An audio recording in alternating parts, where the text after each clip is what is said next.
Spirit of God is upon me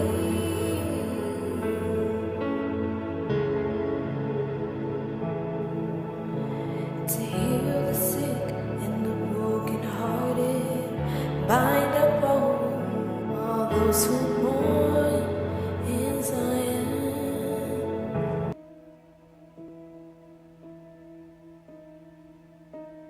Hello.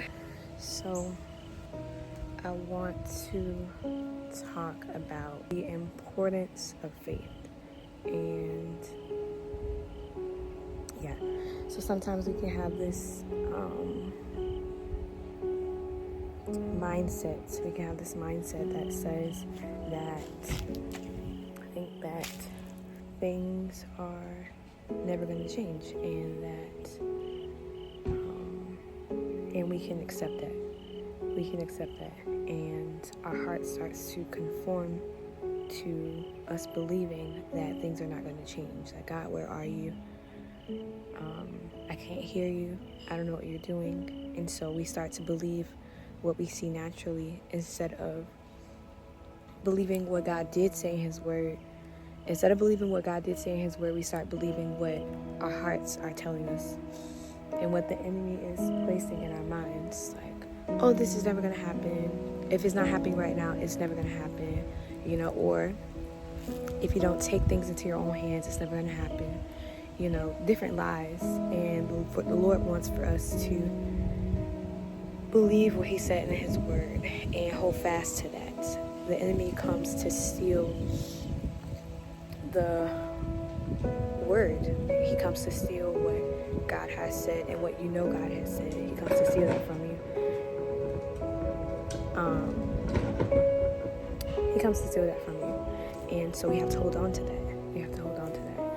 In this past year, one of my testimonies of this past year is how I was in a really bad place at the end of last year. And the Lord has shown me in this time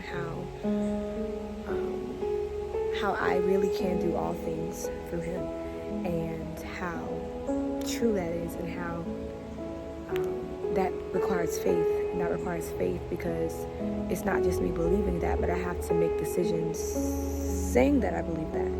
So I have to cut off things that need to be cut off. I have to be more intentional with my mind. I have to be more intentional with my time. I have to be more intentional about who I'm around. I have to be more intentional about these things so that I can prosper. The Word of God talks about how we're co-laborers with Christ.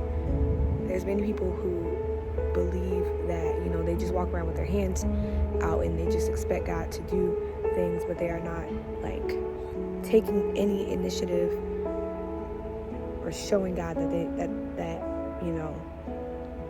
they want this to happen. And God is expecting for us to invest.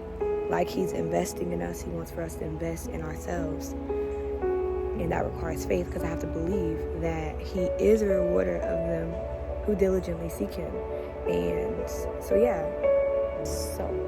there was this man named Zacharias, and he and his wife Elizabeth could not have kids until he's at the temple for this yearly thing.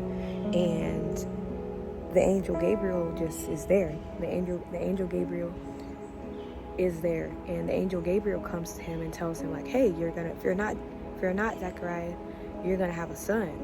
And Zachariah's response is, what do you mean I'm gonna have a son? The angel Gabriel makes him dumb, and he can't speak until the promise is fulfilled. So sometimes the Lord has to do things like that with us. Okay, well, you stop believing. I never told you to stop believing. I told you to believe my word, not your feelings, not your emotions, not what you're physically seeing. We're supposed to be walking by faith, not sight. So I'm expecting for you to believe what it is that I said, and not what you think, not what the world is making it seem like. And since I need for you to be believing and not unbelieving. And so we want to believe what God said about us and not be discouraged, but being faithful, full of faith. Things seem quiet, when you're like, where's God? What is God doing? Those are the times where you need to hold fast to His word. You need to hold fast on what He has said and not what He hasn't said.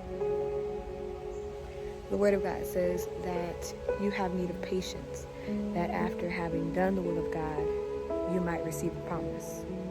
So we have to be joyful in our season of waiting. We have to be obedient, and we have to be believing.